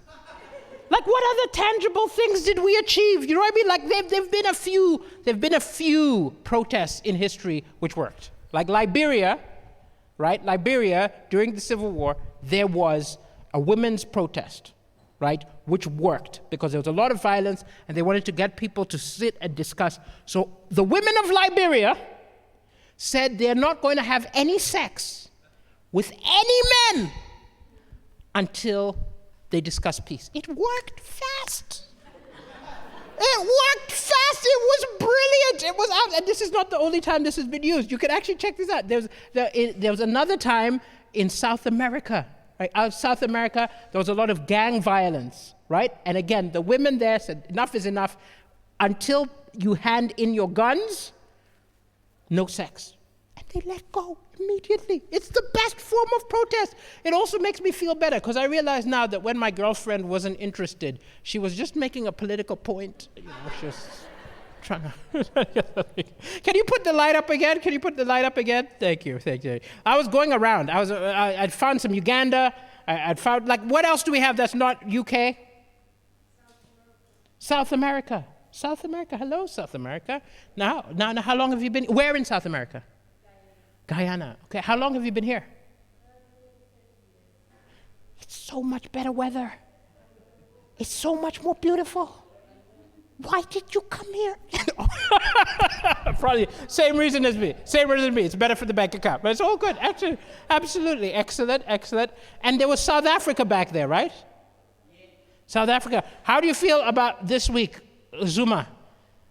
Their ex-president, been arrested. And you don't realize how amazing this is. This guy could dodge he must have had 100 different, it's like a bullet hitting Neo in the Matrix. Like, literally, he was dodging everything and they finally hit him. I don't understand what's going on. South Africa had one of the craziest, most intense lockdowns in the world during COVID. They banned cigarettes and booze. Could you imagine them trying to ban booze in the UK? There would have been riots on the streets. Boris would have been deposed in 1 week, right? Also, the other problem, I think they made a mistake there because you know what the withdrawal symptoms, if you've not had alcohol or cigarettes, are? You get a headache, you start coughing. Like, how do you know? You think you got corona. Oh my gosh! Oh my goodness! But yeah, I went to high school in Swaziland, which is a neighbor of South Africa, and this was just after apartheid, but it was still in people's heads, right? And I remember one of the first time where I understood racism, right, was I was 12. And we went on a little trip to South Africa to go to the Market Theatre. We were going to watch this play by Athol Fugard, this amazing writer, right? And so we went there, and on the way, we stopped at a little, like, services. And I came out, and I was a little 12-year-old kid. I'm not dangerous. And this woman, this white woman, saw me near her kid and freaked out, terrified, right? And ran over and grabbed her kid. And I was like, whoa, this woman's scared of me, right?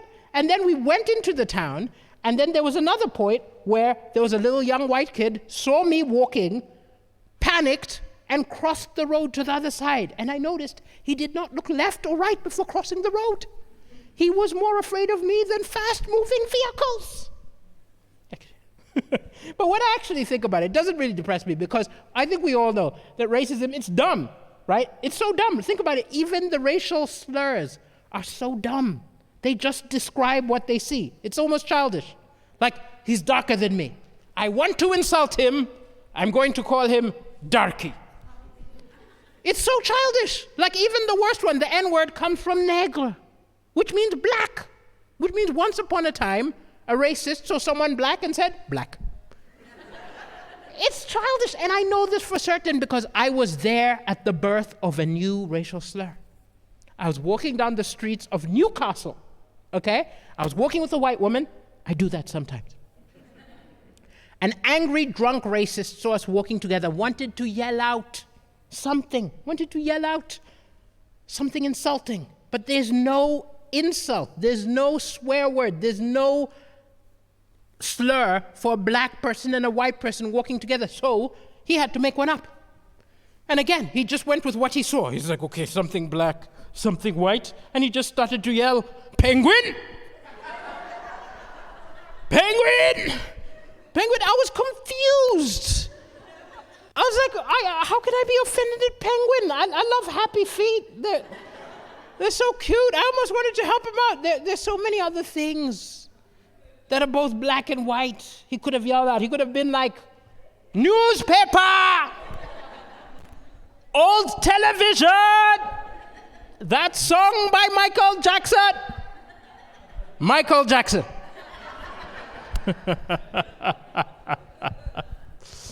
And we're living in an interesting time. People are losing their jobs for being racist online. This is a very new thing. Like Katie Hopkins is gone from social media. Like, how do you feel about this? It's great, you say. I kind of miss her. No, I can't believe I'm saying this, but I kind of miss her because I hated everything she said. But like anytime I needed to write jokes, I'd just go, oh, what did Katie say? Like, I never know if deplatforming people fix anything because they're still having their evil thoughts. We just can't see them. I want to see what they're plotting, but people get in trouble, they get deplatformed. And then there's also the issue that comedians, this is where it started, comedians get affected because sometimes you can get in trouble for doing a joke. Right? You could get in trouble for doing a joke. Like I got in trouble for doing a joke which I think was just like a word game. I was just playing with the English language, right? So I'll tell you the joke. Oh, there's a camera here. I'll tell you the joke anyway. I was playing with the English language. This was a joke.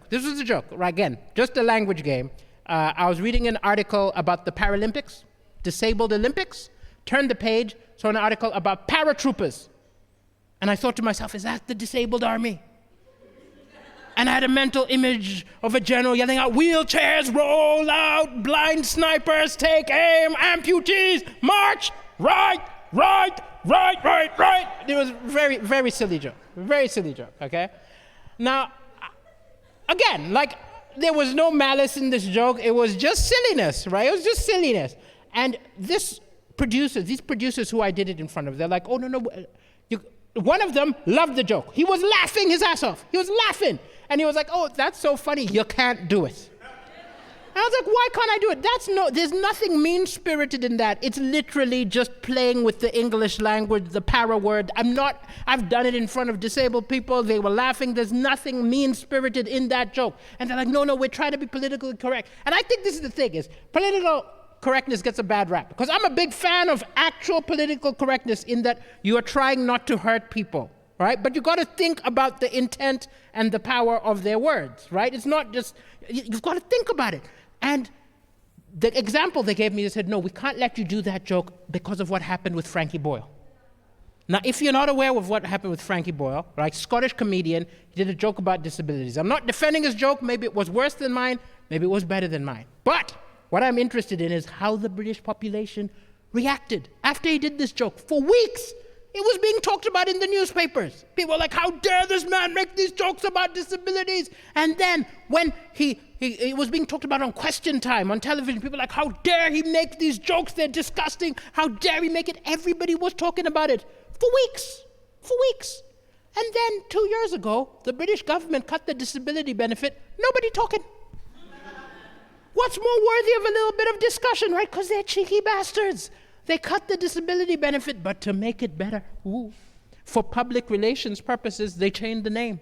It's now called the Personal Independence Payment. More politically correct name, half as much money.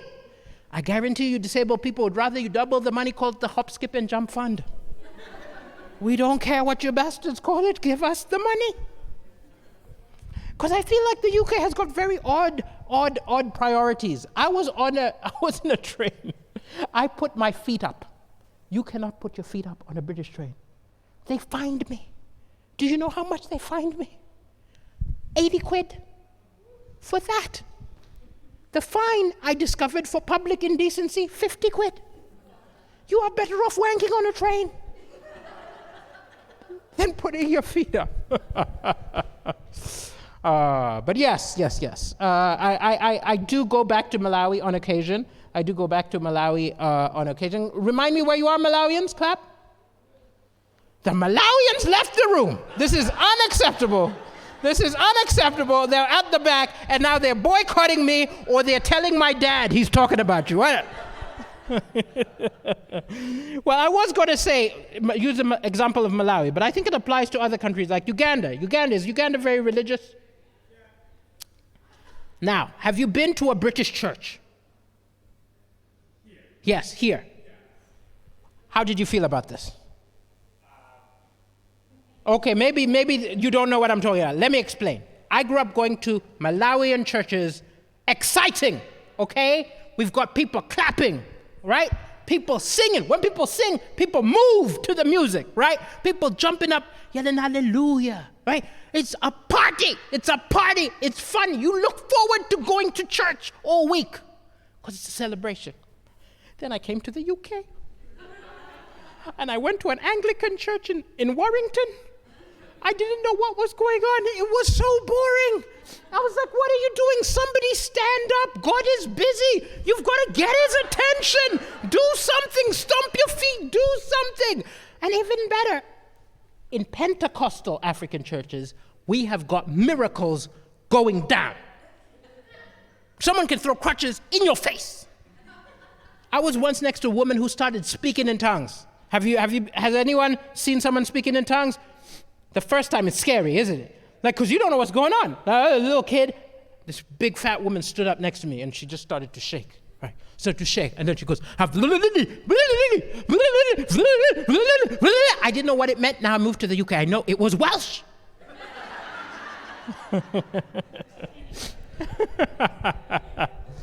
And I will leave you with a story. And this is the interesting thing, right? Like, whenever I talk about how religious it was in Malawi, people never understand until I tell this story, okay? When I was 14, I started acting up. A lot of your parents would have called a psychologist, a therapist. My dad called an exorcist. Now, I don't know if any of you have ever been exorcised. I don't recommend it. They strap you to the bed with ropes. They start pouring holy water in your face. They're gibbering in Latin. I understood every word. But my dad's a maniac. He doesn't think this is enough. He believes you spare the rod, you spoil the child. There was a big wooden crucifix. He grabbed it, passed it to the priest and said, beat him! Beat the devil out of him! The priest began to whack me. I was on the bed going, ah. So understandably, when the priest said, evil spirit, I figured I better play along. Now, I've watched the Exorcist movie. I can't turn my head around 360 degrees, but I gave it a good shot. I was like, yeah.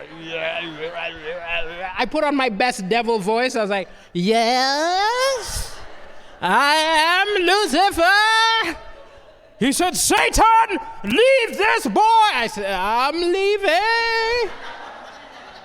Then I got a great idea. I pointed at my dad and I said, I'm going into him.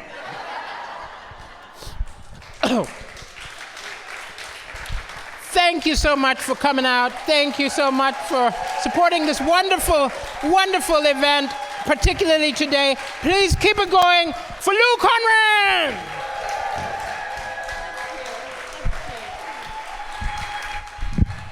Ladies and gentlemen, the brilliant Deliso Japonda!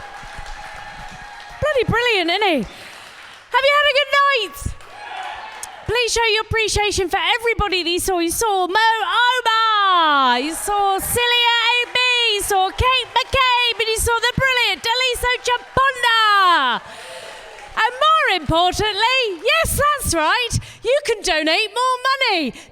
Yes! You can whoop and cheer www.migrationmattersfestival.co.uk/donation. Oh, all right. For God's sake, Helen, I'll tell you what's happening on Thursday. Gee.